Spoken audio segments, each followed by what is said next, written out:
And these are spoilers. Don't even care. Spoilers throughout this whole video. Some of them are so bad. So bad. And I want a book to grab me. That could have been phrased better. No. Soured the entire thing, and then nobody was talking about it at the end. It's late, so late, to be doing 2022 wrap-ups, and I didn't even do anything the last half of 2022, so super late. Hey,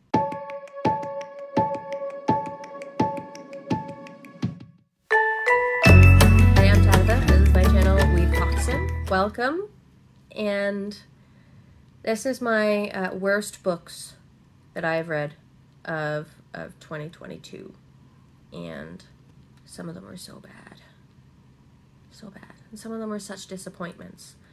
So I have 15 books that I was deeply disappointed by, and or these books were just terrible. Some objectively terrible, others just subjectively terrible, like they just were not for me. And I have two honorable mentions, and these are books that I DNF'd, and that would be Behind the Scenes at the Museum by Kate Atkinson and The Vor by Brian Catling. And I'm going to try to keep this as brief as possible, so I'm not really going to do too much of a synopsises of these books, of all the books, because there's 17 in total, and I don't want this to be too long. So I'm just going to go over what didn't jive with me. So to start it off, the honorable mentions, DNF'd, Behind the Scenes at the Museum. I did not like the characters at all. I loved Life After Life by Kate Atkinson. So Behind the Scenes at the Museum is her first book. People love it. I don't know why. It's just a book about really unhappy women having children who never should have had children, but are forced to have children because of the patriarchy.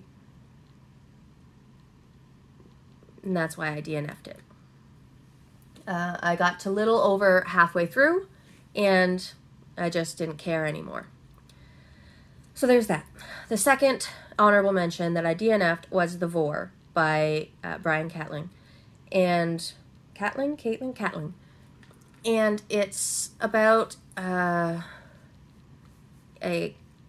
colonized West African country, and there's this haunted forest called the Vor, and it's supposed to be like this weird, eerie, kind of Lovecraftian horror, and anticipatory horror.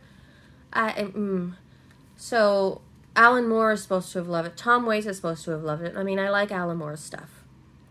I like Tom Waits. So I was like, oh, sure. And I think Jeff Vandermeer liked it too, and I like his stuff, and it's weird and nonsensical in the fact that I barely understand anything that's going on.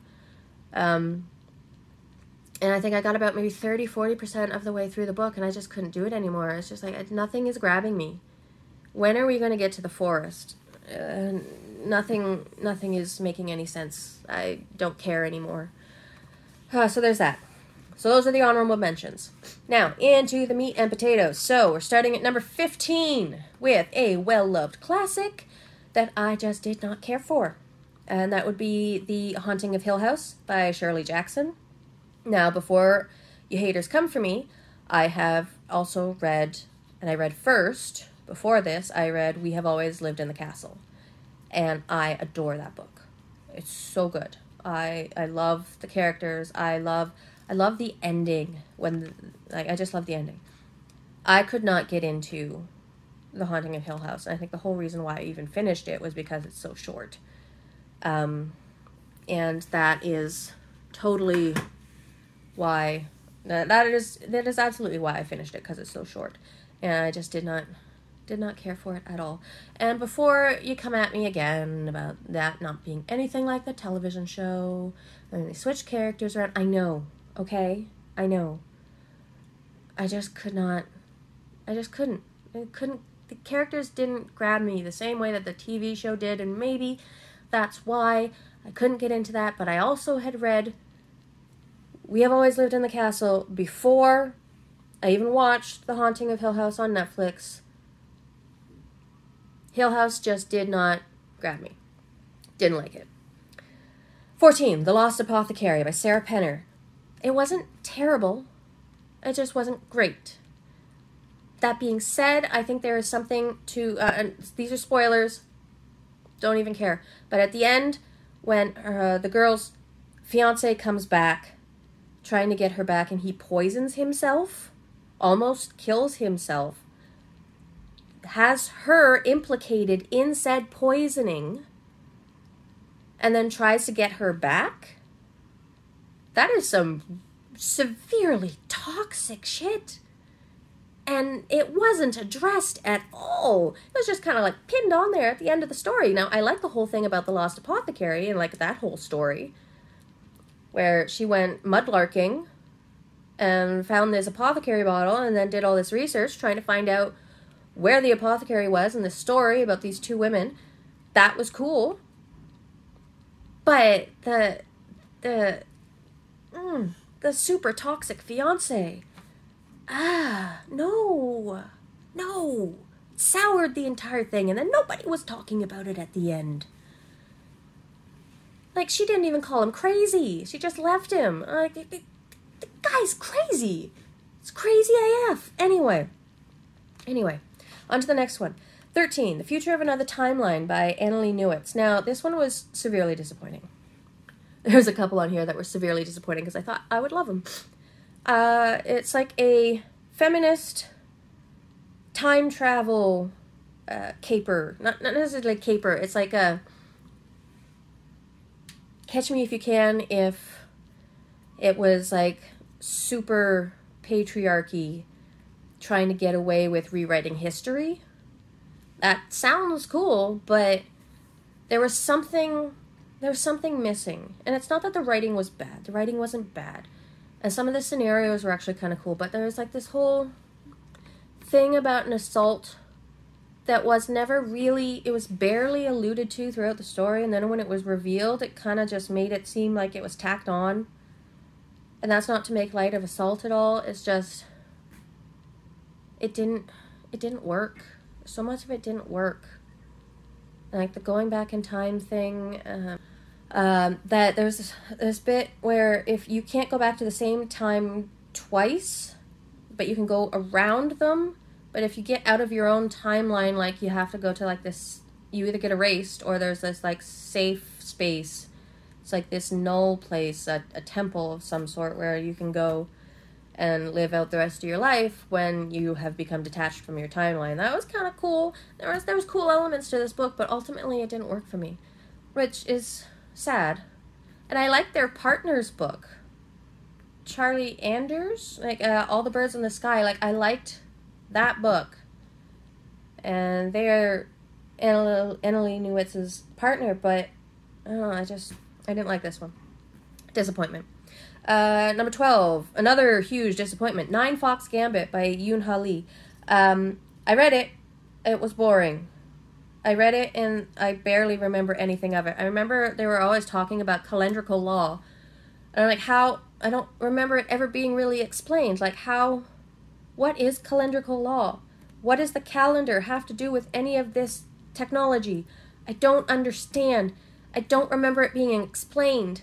And if it was explained, why didn't it stick? Like,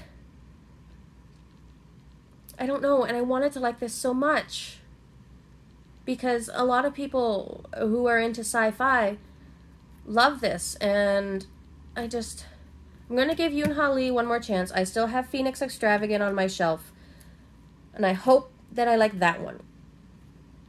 But I did not like 9 Fox Gambit.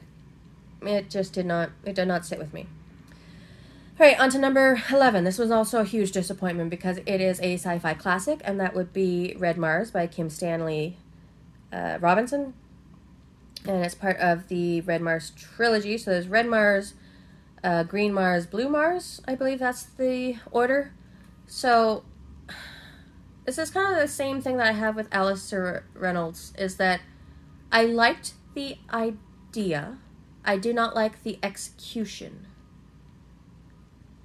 And it's not to say that the writing is bad, and it's not to say that it was, because I like Robert A. Heinlein, I like Isaac Asimov, as of their time and cringy and somewhat problematic that they are, the voices are of that time period. It is, and this one was written in like the 80s, so it's not even of, but I'm not really explaining this well. It is around the same sort of way the story is told, in like bits of life and in dialogue, and how people interact with each other, and how Mars begins to be terraformed and colonized. But ultimately, it just didn't grab me. And I want a book to grab me. That could have been phrased better. All right, we're in the top 10. So, Bunny by Mona Awad. Again, I wanted to like this because it was a booktube darling of the, like, weird horror, pseudo-horror. It's sort of a niche area of booktube, and I didn't get it. I don't even really know quite what was going on, or really I don't even remember how it ended. I remember it being disappointing. And that's not good. So, sorry, I did not like Bunny by Mona Awad. Number 9, The Binding by Bridget Collins. This one was supposed to be like a weird sort of fantasy. It's like an English sort of country. And it's entirely character plot driven, not even really knowing what places are called, aside from like a basic city that's nearby. And essentially, if you want to get rid of a memory, you go to these people called binders, and they will essentially take your story, you tell them their story, they'll write it in a book, and then that's where the memory lies forever and ever. And you don't remember it anymore. That sounds kind of cool. The book was not. It was not. And it's unfortunate because there was like a queer story in there. And I liked it. But disappointing. So many disappointments. 2022 was the year of disappointments. Anyway, number 8, The Rain Heron by Robbie Arnott. Arnott? Don't know. Again, a weird sort of magical realism / fantasy novel. I honestly thought that the rain heron, the actual creature, would have figured more prominently in this book. It does not. There's a weird thing about octopus fishing and how war displaces people, and people who will do anything to win, but ultimately a disappointment and not for me. Not that it was written badly, it's just not for me. Number 7, Wicked As You Wish. I think that I have spoken about this one. I know that my friend Casey over at Case Can Probably Read, we buddy read this one, and it is definitely another one of those, it is YA. Fairy tale lands exist along our world. So, like, Never Never Land exists. The Ice Queen exists. There's this weird civil war that's going on with all the magical peeps. That's all I remember. There was other YA books that I read that I liked more than this one. This just was not... I did not like it. I'll give Rin Chupeco one more chance. I think there's a book called The Bone Witch. But otherwise... it was not for me. Number 6. Closing in on the top 5. So number 6 is Jade Fire Gold by June C.L. Tan. I believe she's from Singapore, I think. And this book, there's supposed to be a plot, but it was staggering at best, I found, for what I am used to, what I like in fantasy. The flow did not go for me. It just did not work for me at all. Top 5 of my worst for 2022. So, The Boatman's Daughter by Andy Davidson. Swamp horror.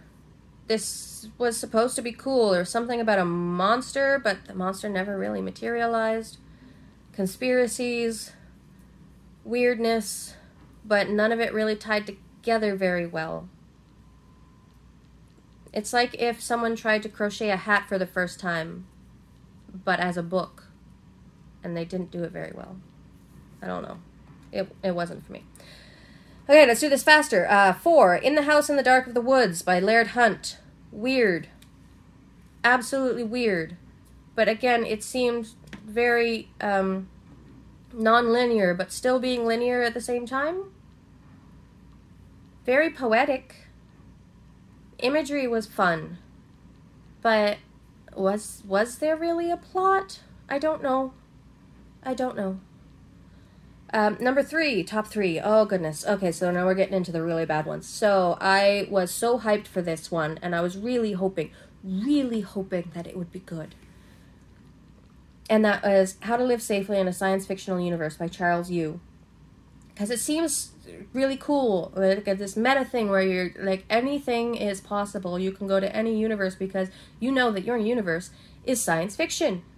It is fiction, so anything can happen. And this guy like goes out of the universe at some point and meets himself, and I don't know what else happens. It's so weird. He has a dog that does and doesn't exist.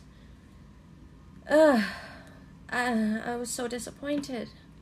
Not for me. I know there are people who love this book, and I've watched videos on BookTube about people who love this book, and I still don't understand it. Oh, goodness. All right, number 2, Blood and Guts in High School by Kathy Aker. This one was written in, I think, the 80s. And this is supposed to be like a post-punk or punk rock feminist something or other. It's weird and it's gross. And there are people who love this book, and I don't understand why. I don't even understand what it was trying to do. I'm not even going to say how the book begins because, oh, good Lord. But, oh my, no, honey, no. All right, and my number 1 terrible book of 2022, which was so bad, and I wanted it, like the premise seems so cool. Again, it's a YA book, and YA books can be good. They can be awesome. They can be like I Love Sabriel. That's a YA fantasy. Like, Golden Compass, YA fantasy. Why couldn't this be good? Okay, so There Is No Dog by Meg Rosoff. Rosoff. Hi, Aesop. Sit down. I'm angry. This book was so disappointing. So the premise is that God is a layabout, drunk college dropout on a celestial level, and he... Oh, come on. And he somehow takes over our universe. As God, and it was a hot mess. It was a hot mess. There's this whole thing about God's mom and that she's a gambler, and I don't know where that was going at all. It didn't really go anywhere. And then in the end, like, not much happened. God gave up. And his assistant took over because he was the one pretty much that was doing everything anyway. Like, he's this officious type. And it's just so bad. It's so bad. Why? But I did read like 150 books, so like there were really good ones. These were bad.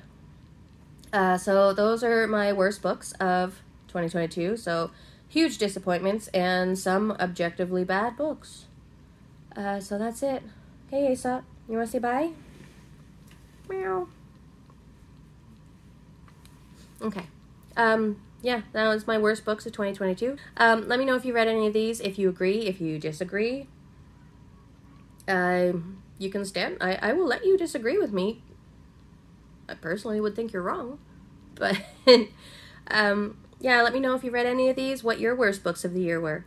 Otherwise, like if you like, please follow me if you want to see more of this content, and I'll see you in the next one. Bye!